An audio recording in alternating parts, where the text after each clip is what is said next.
All right. Hello, Keith. Hello, everyone. I hope you can hear me okay. This is Ilham Nasser, IIIT here from our conference room with Adam. We're happy to start the second webinar in the Human Development series of IIIT series of webinars. It's a process as well as an outcome.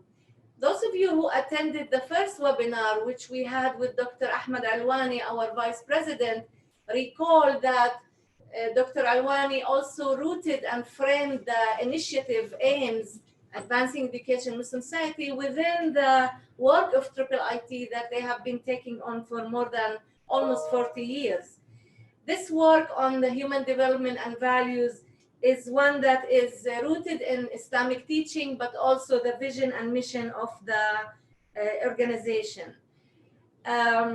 We would like to spend some time today on the idea of the human development approach and talk to Keith Rice, who has been doing work on one of these models that we are exploring to not only frame the values and frame our empirical work, but also to see how can we interpret our work based on this trajectory where the process as well as the outcome are important. And when we say outcome, we really mean that we get to a point where all people, all humans, whether they are all humans and creatures, whether they are in Muslim societies or not, can benefit from this state of prosperity, state of harmony, and what we call the state of oneness, not just the oneness with God, but also oneness with others and with other creatures, with our planet. So I hope you can hear me okay and bear with us because Keith is in England. He will start the presentation, and as I asked you, please keep yourself muted. I will move it and go ahead and Keith, you can take it from here. And we thank you for this opportunity, and we're looking forward to sharing your ideas on the spiral dynamics model, which is one of the ones we're exploring in the human development sphere and theories, and we will learn more about it today. Thank you so much all for joining us, and please proceed, Keith. Okay, thank you. Good to be able to do this, and thank you very much to Ilham and the Institute for the opportunity to present to you. I'm going to share the screen and show you slides from a PowerPoint to illustrate the spiral dynamics model, and I'll also be referring to a couple of other worksheets or questionnaires that you should have had mailed out to you, and hopefully you'll have had the time to complete. So I will now move to sharing the screen. Right, I'm going to start with Abraham Maslow's model of the hierarchy of needs, which was developed into what we now sometimes call spiral dynamics. Maslow's hierarchy, which I'm sure some of you will know about, is the most used piece of psychology in the world. It's used in marketing, it's used by police forces, it's used in social work, it's used in education. And you can see in front of you the basic 1943 model. A couple of points to note about this. First of all, that if a lower level of need gets into trouble, then attention goes from the higher level to the lower level. So if I look, for example, at the esteem level, I have reasonably good self-esteem. I'm quite confident. I'm very proud of some of my achievements. But if the level below that, the love and belonging level, was to get into trouble, say, for example, my wife were to leave me, then my self-esteem would most likely collapse while I tried to sort out my love and belonging needs. So that's an important Maslow principle that goes right through spiral dynamics. So we need to make sure each of the lower levels or needs is dealt with before we can fully take on the higher levels of need. The next thing to talk about before we move on is the self-actualization level. This is often thought of as being all you can be, fulfilling all your potential. It's often used this way, for example, in sports coaching. Maslow came to redefine that level. So if we look at the final 1971 version of Maslow's hierarchy of needs, then you will see that, first of all, he's got a higher level, transcendence, which we'll talk about a little bit more later. And he's also shoved in two in-between level needs: aesthetic needs, the need to appreciate people, the planet, beauty in life, the universe, etc., and also the need to know and understand. Okay, so in redefining the model, Maslow redefined self-actualization, and he made it more a meta level of abstracted thinking. Now that's a few complex words, but we'll come into that a bit more later. You'll notice that at the top here we're talking about Graves' influence. It was Graves who led Maslow into recognizing the higher level of transcendence, and Maslow had already started to redefine self-actualization, which meets what we call the yellow level in spiral dynamic. They are effectively the same thing. Right, now I'm going to break off sharing the PowerPoint screen, and I'm going to move to show you one of the sheets that was sent out that hopefully you will have seen, the attitude towards life checklist or questionnaire. So the idea is you take one area or look at different areas of your life, and you tick what is most important to you or the closest to the way you feel about that area of your life. And hopefully you will all have had a chance to complete that, and you will have identified in each area of your life which level or which type of thinking is closest to the way you think and feel about things. Right, I'm going back to the PowerPoint now. So you can see the PowerPoint there. We're moving on now to look at the spiral dynamics model. Now, please look at your attitudes towards life questionnaire as we look at each of the ways of thinking in the Graves or spiral dynamics model. So purple thinking is very much about belonging and finding security in belonging. So if you look at that sheet and most of your ticks are in the purple level or purple type, then that would indicate that you are very much centered in purple thinking. If you ticked a lot of red statements, then that would indicate that your thinking is very much in red. I'm dashing through these at the moment. We'll talk about them in a little bit more detail in a few minutes. If you ticked a lot of blue statements, then that would indicate your thinking is in blue, or dominated by blue, I should say. Orange, then your thinking is orange, achievement oriented. And if you tick the green boxes, then that would indicate that that is your way of thinking. Hopefully you will find a reasonable match between what's on the screen and what you ticked on the questionnaire. If you found the questionnaire frustrating because none of it quite seemed to reflect the way you think, and you thought it was a bit too simplistic, then possibly you think in yellow. It's very much at the center of the way you think.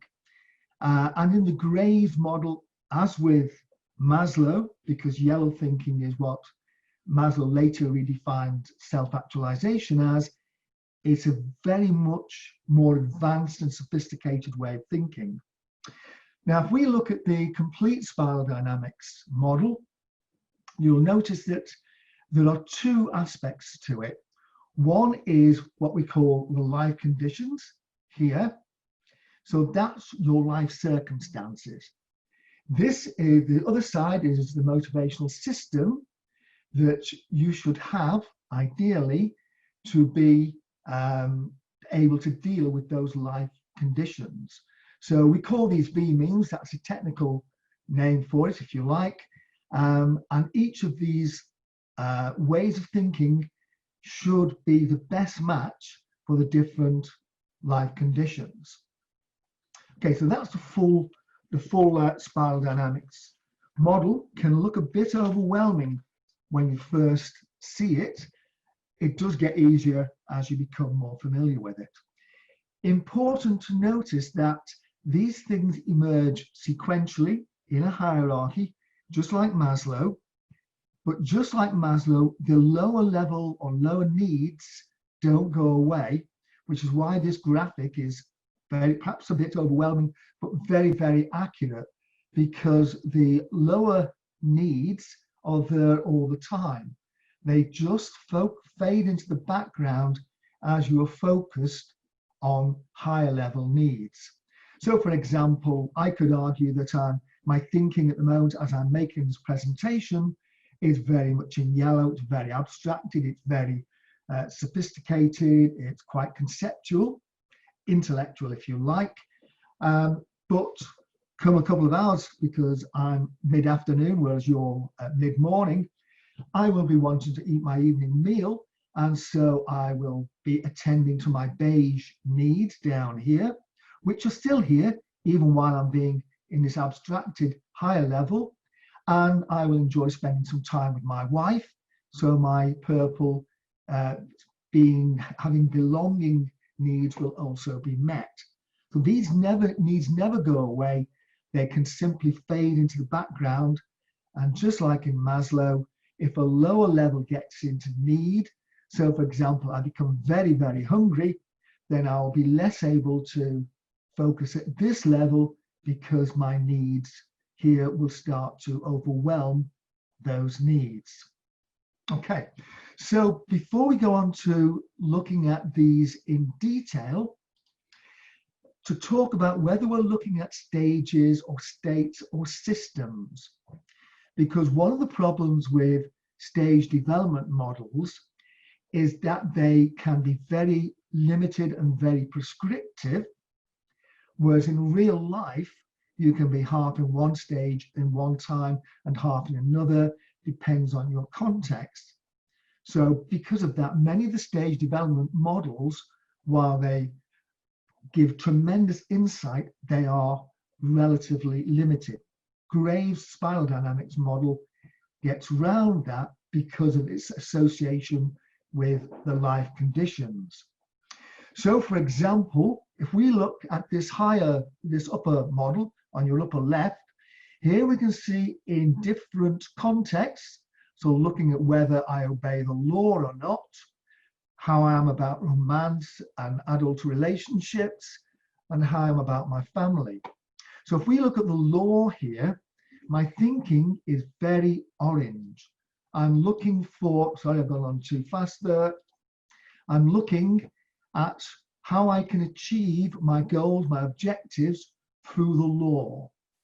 So the law is simply a means to an end. There is some compliance in blue with the law, but actually my need for belonging matters more than my need to obey and do the right thing.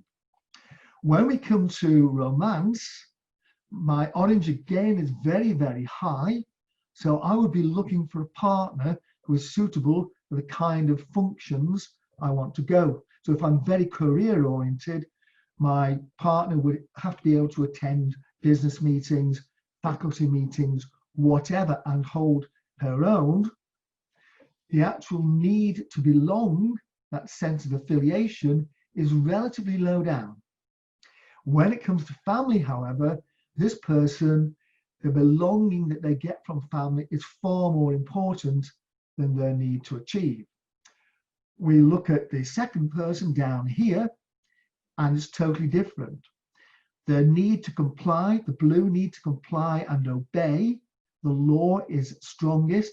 There's still a strong achievement orientation in the orange. There's also a need for a recognition of human rights in the green consensus way of thinking. And also, there's also some strong red, I want to do what I want to do, thinking there. And you can see we get variations like this again in romance, and again in the family. They are quite different to the person here. So people can have quite different sets of values, quite different sets of needs and motivations from somebody else, and they can vary according to context.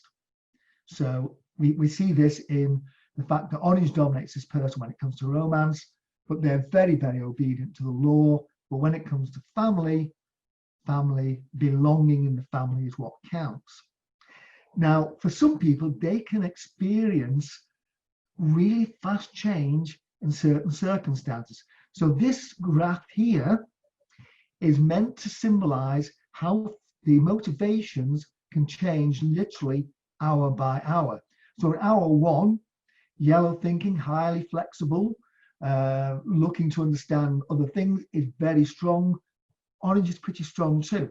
The second hour, the same person, perhaps because they're now with their family, purple, the sense need to belong is very strong, and so yellow is still strong too.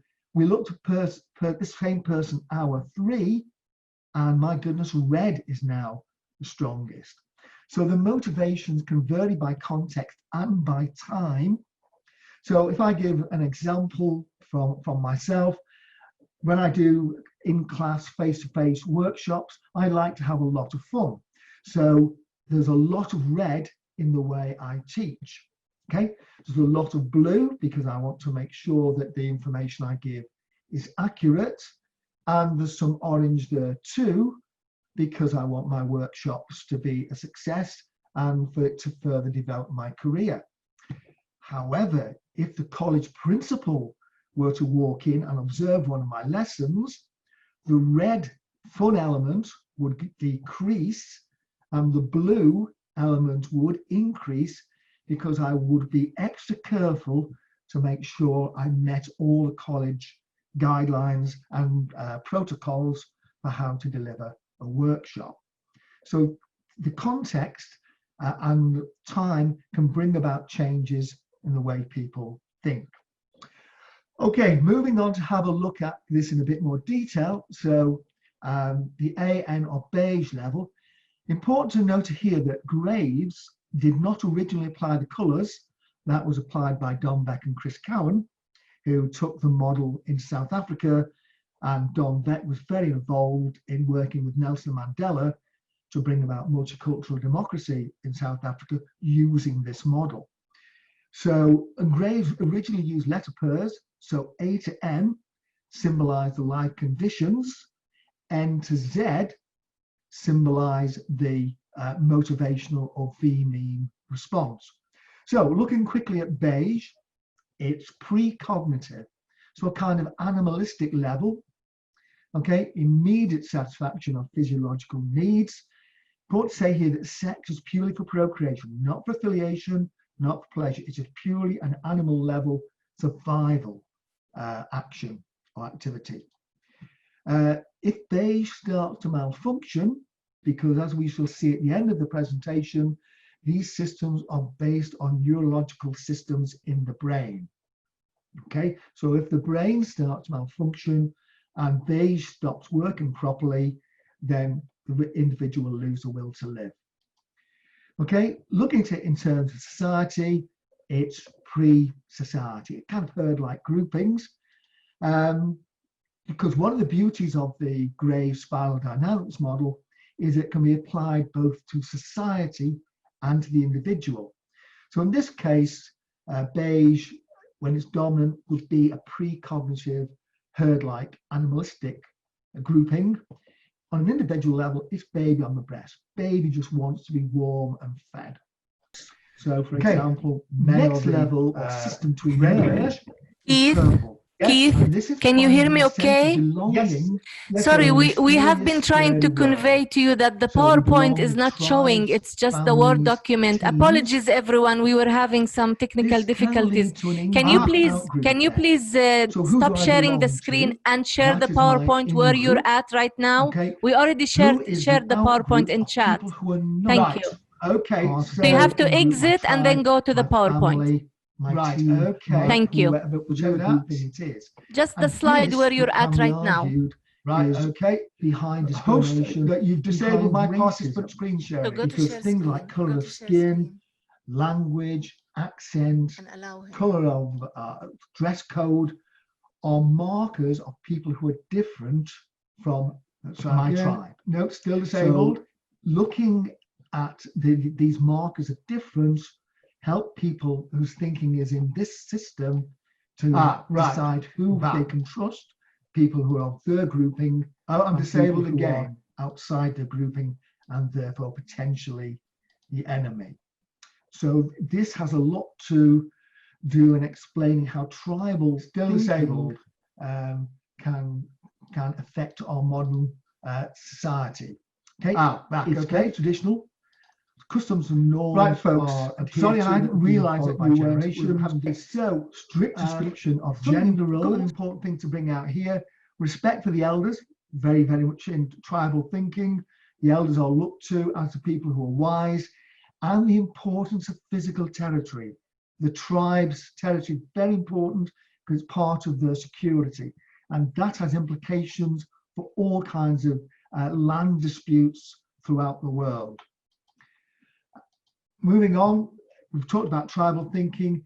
In the individual, we can think of it as a child in the family. Mum and dad make everything happen for the child. Child has no idea how clothes get on its back, how food is produced. Mum and dad make those things happen. Then we come to the red system, which emerges. It's self-expressive. It's do what I want to do when I want to do it. If any of you are familiar with Freud's model, then this is the id. Okay, so haven't any sense of consequences. I just do what I do when it feels good to do it. It's to do with the exercise of power and to find out where the power pecking order is, who's got more power than me and can limit me expressing myself, who's got less power than me, so I can dominate them, so I can express myself. Do what I want to do. Very important, it will not accept shame, this way of thinking. Okay, it will say whatever it needs to do to get through the moment. So ridiculous promises, also deflecting blame onto other people. So it doesn't accept responsibility when things go wrong. Okay, and certainly I'm speaking from the UK here. We have in terms of coronavirus, we have a government that will not accept its failings in dealing with the virus. I won't comment on other countries, but I can certainly comment on the UK. In society, this is the feudal way of thinking, where you have one man, occasionally one woman, who is the king, and they have absolute power. They control the lords or the generals, and they control everybody else. So it's very much hierarchical, power-based. Probably in modern times, I'm possibly risking controversy here, Saddam Hussein's Iraq was probably the closest we had to it in modern times. One man ruled, absolutely. The generals were his lords, and the people of Iraq, Saddam could largely do with as he pleased. Some of you may want to take that up in the question and answer. In terms of the individual, this is teenage thinking. So doing whatever I want to do, screw anybody else, I will do what I want to do. And eventually that becomes exhausting, and the blue level system starts to emerge. And this is about finding out what is the right thing to do and doing it. Okay, there is one right way of thinking and living, and the detail matters. And those who don't do it precisely the right way have to be corrected, converted, or eliminated from the structure. I come from a Christian heritage country, so I can't possibly comment on Islam, but certainly if you look at Christian traditions, Protestants and Catholics and Orthodox agree on 95% of their religious doctrine, but they will slaughter each other in hundreds of thousands because somebody doesn't kneel or pray in quite the right way. So that's a problematic element of the blue way of thinking. It can be very, very dehumanizing. But positive side, it brings order and it systemizes to produce efficiency. I'm sure that when we're all flying again, we will want the pilot to go through the pre-takeoff checks, absolutely not to skip anything. Even when we're driving, we want other drivers to stop at red lights. That's the kind of positive side that blue brings. Sorry, I've lost that session. I'll just share that again. Oh, I seem to have lost it completely. Just bear with me.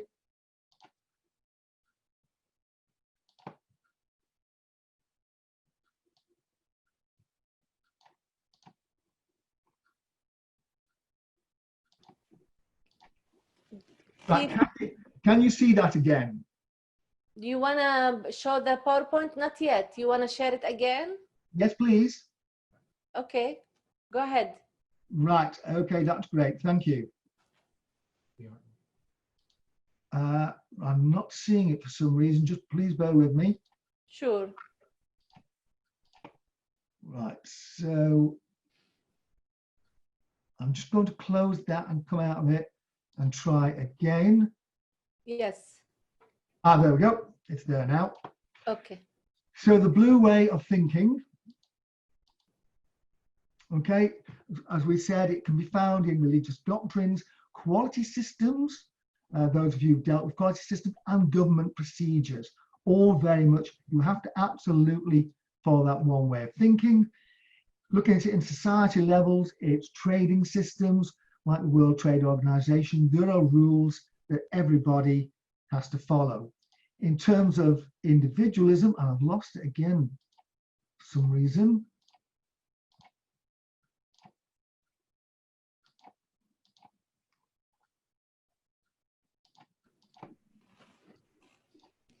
Yeah, we can see the PowerPoint, Keith. You can see the PowerPoint. I can't. Oh, right, I can now. Yeah, fine. Okay. In terms of the individual, there is no individualism. There are no individuals where the blue system is concerned. Everybody has to obey. Everybody has to conform. There's no room for individual thought or expression. That's obviously, but before I move on, worth saying there's a guy called Lawrence Kohlberg, who is the 15th most cited psychologist of the second half of the 20th century. His model very closely matches Gray's, not quite as complete as spiral dynamics. And his model has been tested right around the world. And in the United States, he found that 40% of people in his samples, and he tested literally tens of thousands of people, could not get beyond the blue way of thinking. It was as far as they went in terms of emergence.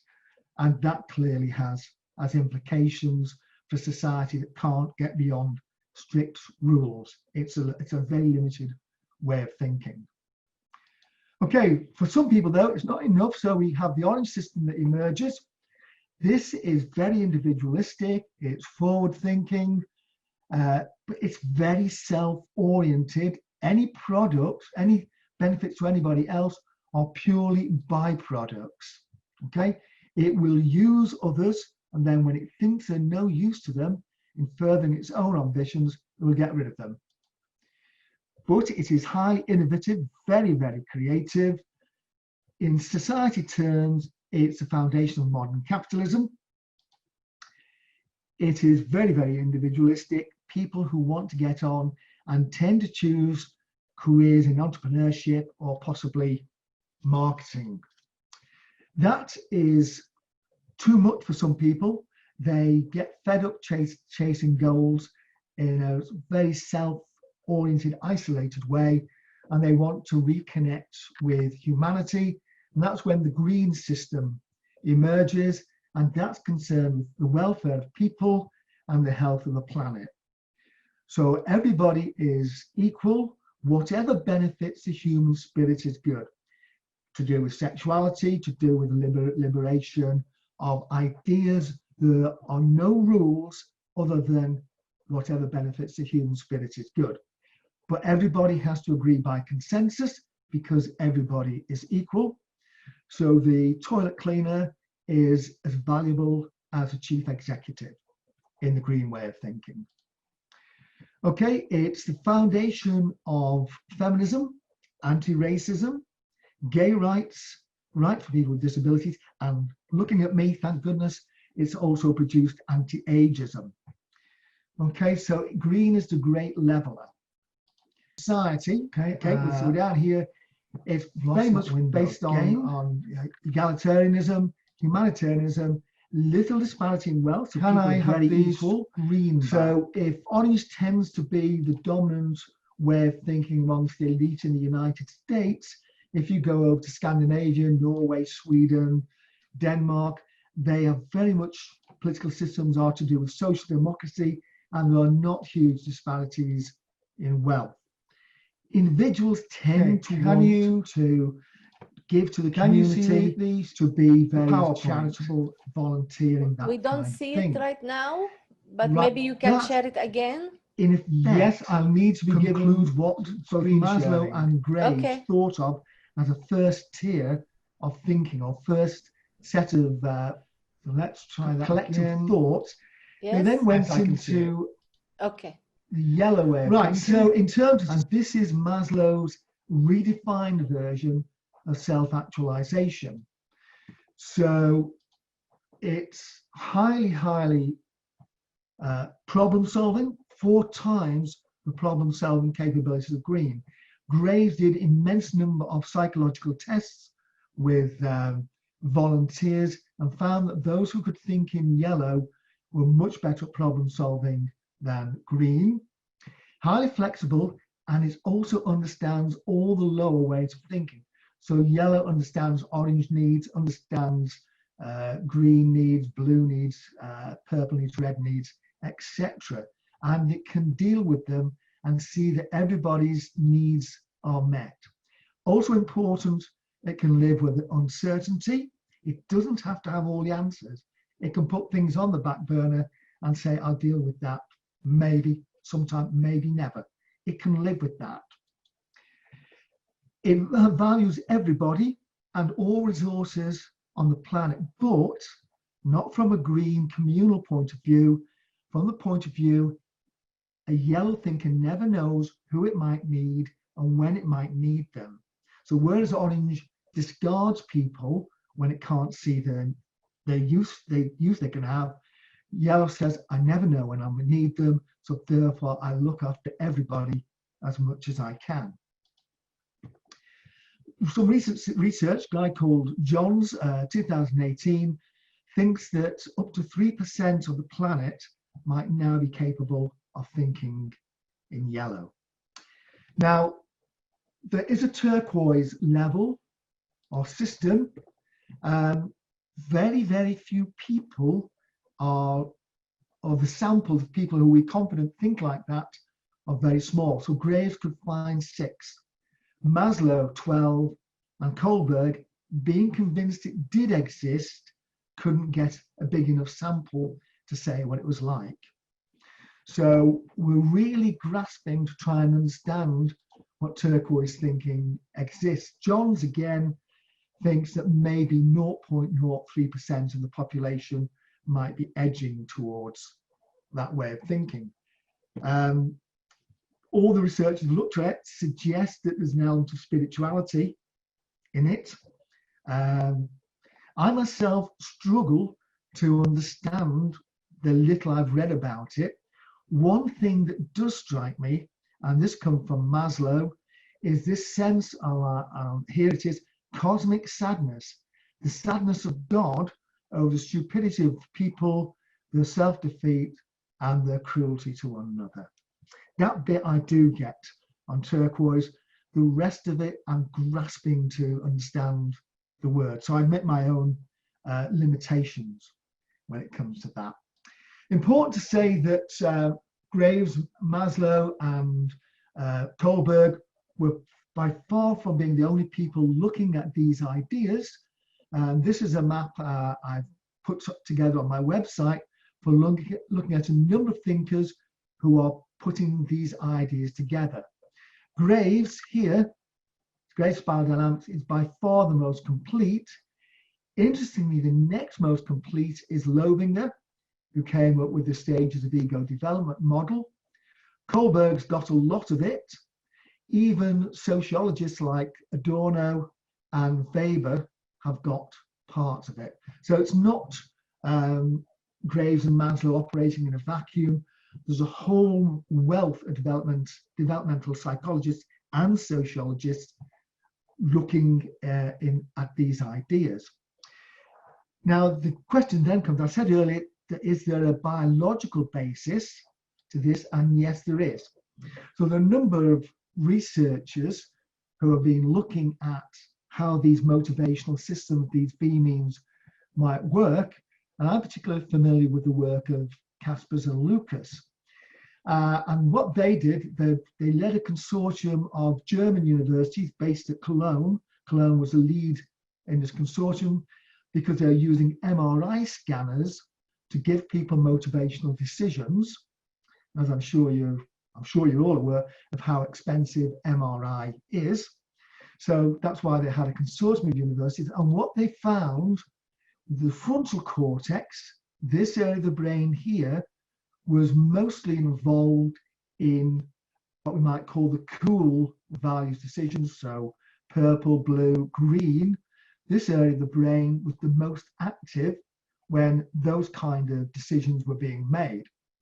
When we're looking at the warm or the red and orange decisions, then they were being made here in the limbic system, down here. We tend to associate the frontal lobes with caution, with inhibitory networks, whereas the limbic system tends to be more associated with impulsive and emotional thinking. So it kind of fits, and there's some work on looking at Freud's model, and it comes up very, very similar. Also, Kaspers and Lucas found that there were more neural networks involved in the more complex thinking. So more networks here were involved in blue and green thinking than blue, more in blue than in purple. And again, when they're looking at the warm colors, the red and the orange, they found there were more neural networks involved in orange thinking than there were in red thinking. So there is a biological basis, or we're getting evidence of a biological basis that these systems actually do work in the brain. It's not just abstract thought thinking, there are actual neural networks operating behind this. So that brings me to the end of my presentation, being a little bit jagged in terms of losing the PowerPoint, but that is it. I'll just leave you with a little bit of information. All the information can be found in the theory section of my website, and the easiest way to find my website is simple to Google Keith E. Rice, and then you'll come up. Make sure you put the E in. There are plenty of Keith Rices on the internet. There are not so many Keith E. Rices, so you should be able to find me quite easy, and there's some very detailed information along with full bibliography and full references to support the information. Right, Ilham, over to you. The question is, when we look at these colors and the color-coded states of mind or categories, components, do we look at it from where we are right now or where the place we aspire for? That was one of the questions posed by one of our participants. Right. The answer is you look at it from where you are. So try to identify where your thinking is, and is it relevant to the life conditions that you're experiencing, the context you're in, and the issues, the problems that you face. It may be that a more sophisticated or higher level of thinking is appropriate and certainly a good one to aspire to, but Graves would certainly argue that you need the thinking that's appropriate to the life conditions you're experiencing. An example I've used several times in workshops in the past was when the Yugoslav wars were on in the mid-1990s. Yugoslavia is quite an advanced Western nation, lots of blue and orange in the way they're thinking, but the country broke up along tribal lines, and people who were doctors and nurses and sophisticated lawyers, professionals, their thinking went from blue and orange into red and purple, and they fought, often with horrific consequences, along tribal lines. And but they tried to do blue or orange thinking, they'd got themselves killed. When the peace came, then they went back to thinking in blue and orange. So thinking has to be relevant to the situation you're in. Does that answer the question? Yes, thank you. Thank you so much. Actually, it also brings us to the second question where someone asked, how can we actually change our thinking? And you addressed life conditions, changing life conditions, but are people able to change their thinking? The answer is you can, by being aware of more sophisticated, higher systems of thinking, then by being aware, that can lead to dissatisfaction with your present way of thinking, and therefore you strive to achieve a higher level of thinking. And that in itself can create dissatisfaction and therefore the drive to change. Many change psychologists, researchers will say that there needs to be dissatisfaction with the present way of thinking for thinking to want to change. So dissatisfaction, dissonance can come in two ways. It can be that you're under threat. So if you don't change, what you have it's in danger. Or it can be that you want something so badly that you are prepared to change your way of thinking. And that as you want to change, then you will kind of almost by osmosis start to think that way.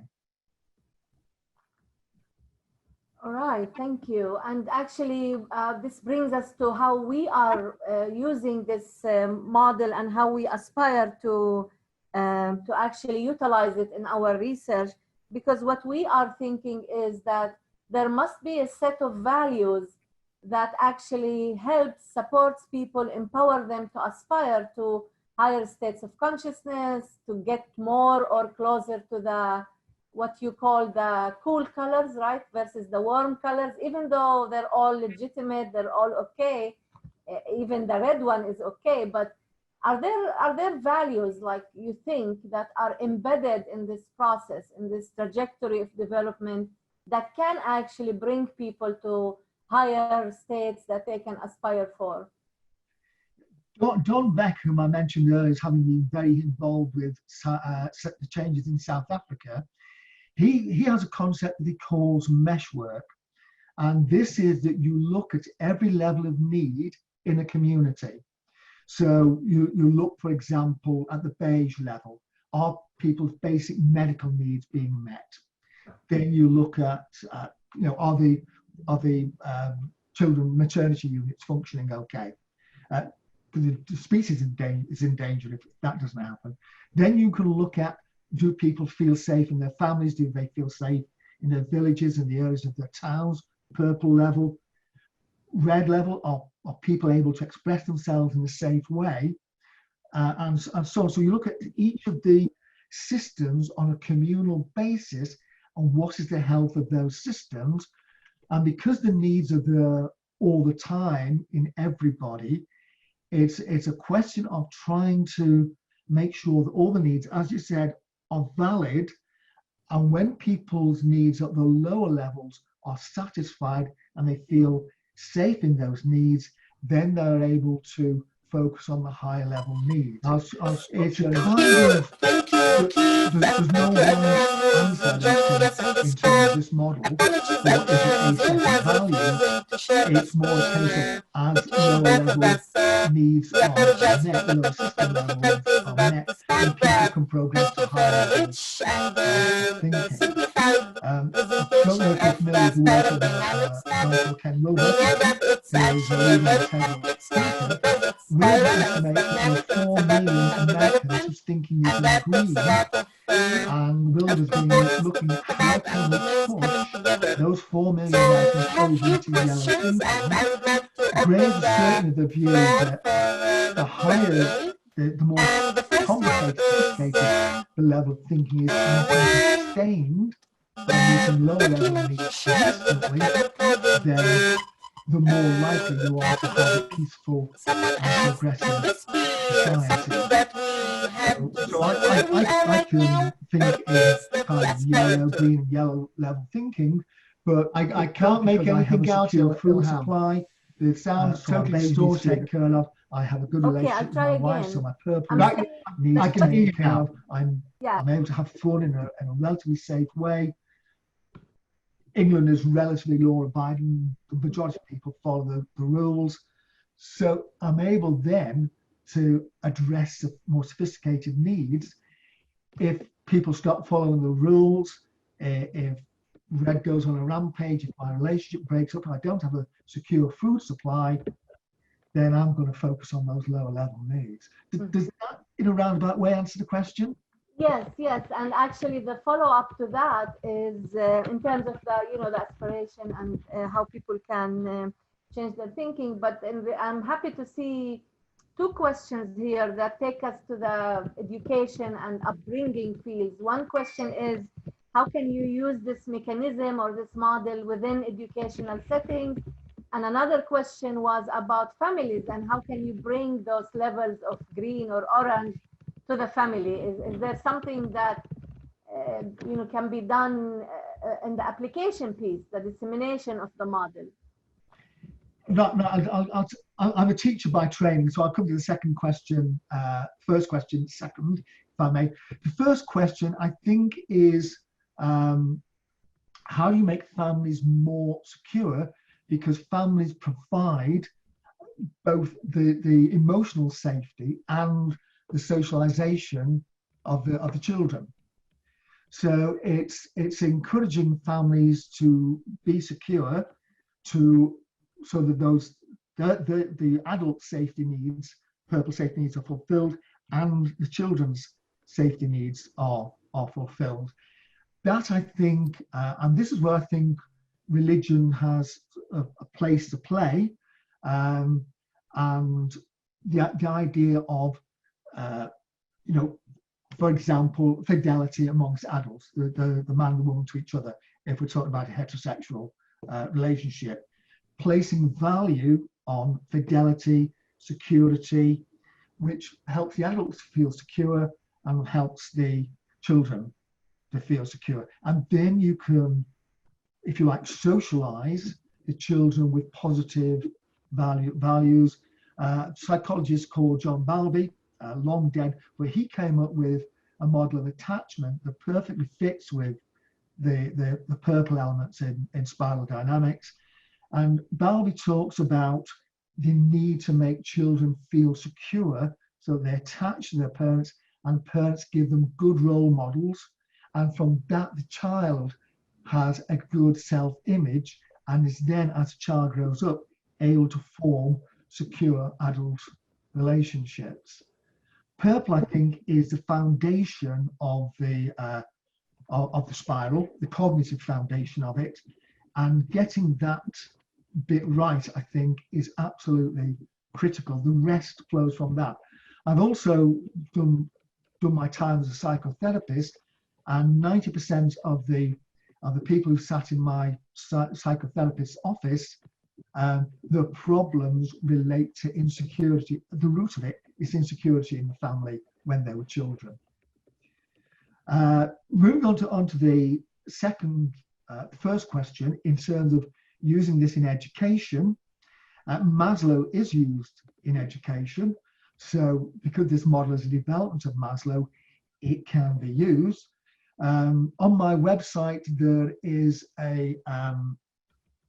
I've got a couple of pages. There is an education section Under the society part of the menu, there is a section on education, and it is a graphic which illustrates how children from insecure homes, so their purple's damaged anyway, go into a school situation where, because the blue rules aren't enforced properly, therefore that allows red, so school bullies, for example, to traumatize children who are already insecure and make teaching very difficult to happen.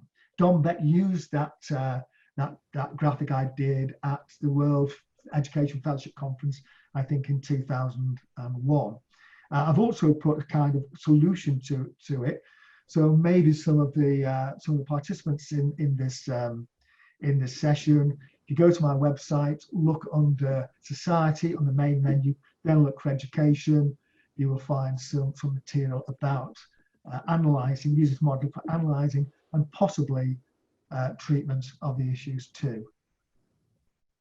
Wonderful, thank you, Keith. And we're almost running out of time, and you did address the last question a little bit, but can you claim that this model is universal? Yes, I can. And I'll bring to, because I operate under the title of integrated social psychology, not strictly spiral dynamics, although I have done the exhibition to do that, because I incorporate other models such as Maslow, such as Lowinger, and such as Kohlberg into the way I write and the way I teach. Kohlberg, first of all, to do with Maslow's model is often criticized as being very Western and very self-oriented, partly because of the name self-actualization. But in fact, Maslow got many of the ideas from living with the Blackfoot Indians on the Canadian border. And he talked about their collectivist ways of thinking as providing the basis, so say collectivist thinking, providing the basis for what we now call yellow thinking. In fact, it's then called self-actualization. So he saw that as coming from a collectivist way of thinking, so he valued that.